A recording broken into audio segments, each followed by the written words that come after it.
All right, let's now have a look at SQL delete and drop, which you'll like if you like destruction. These both remove stuff from databases. Now, delete is removing either a single record or multiple records from a table. Syntax is this. It's quite a simple syntax, to be honest. We write the word delete, we then write the word from. People often forget the word from. So delete from, then you list your table. Then we want to add a where clause most of the time to filter this down, so we're not just deleting everything. We add a condition, doesn't always have to be equal to. We have some condition here, like we have with a select statement, for example.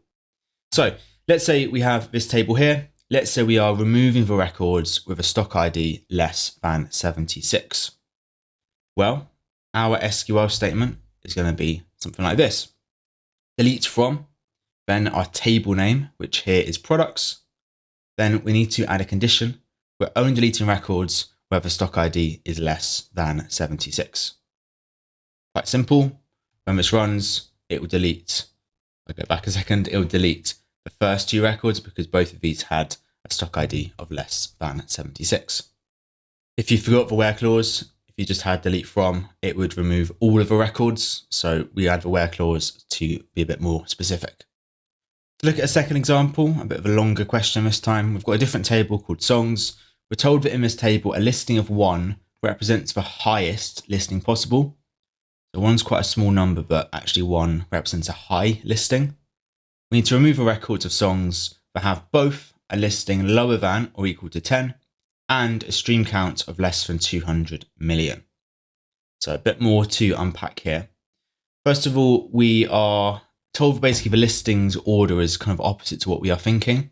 So if we want to remove songs with a listing lower than or equal to 10, that doesn't mean 9 and below. That means 10 and above. So in this table, 14 has a listing lower than 10 if we are saying that 1 is the highest possible listing. We also need to remove based on the stream count if it's less than 200 million. And we've got the words both here and also the word and. So we're going to need to have a where clause which has both parts to be true for the whole thing to be true. Therefore, we need to use an and to join up these two sides of the where. So here's what the answer would be. We start with delete from, then the table name. That should be an easy mark because that's always the same. This time we've got two parts to this where clause. The listing has to be above or equal to 10. We use the same operator you would use in programming. And the stream count must be less than 200 million for this to get deleted. Which here, the only song which has both of those things being true is Betty. Therefore, that gets deleted from the songs table.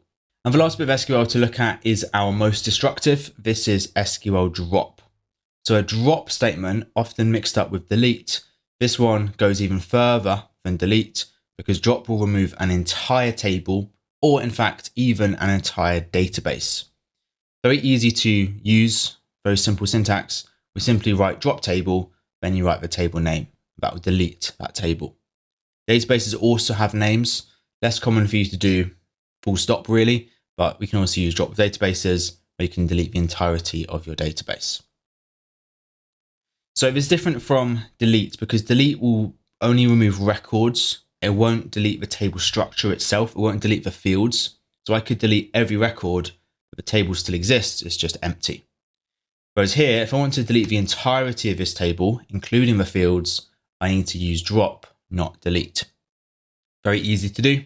I simply write the word drop table, then I write the table name, and that'll have the effect of disappearing this table, it gets deleted, and that's gone potentially forever. So quite destructive, sort of thing which you don't want to do by mistake in a real database.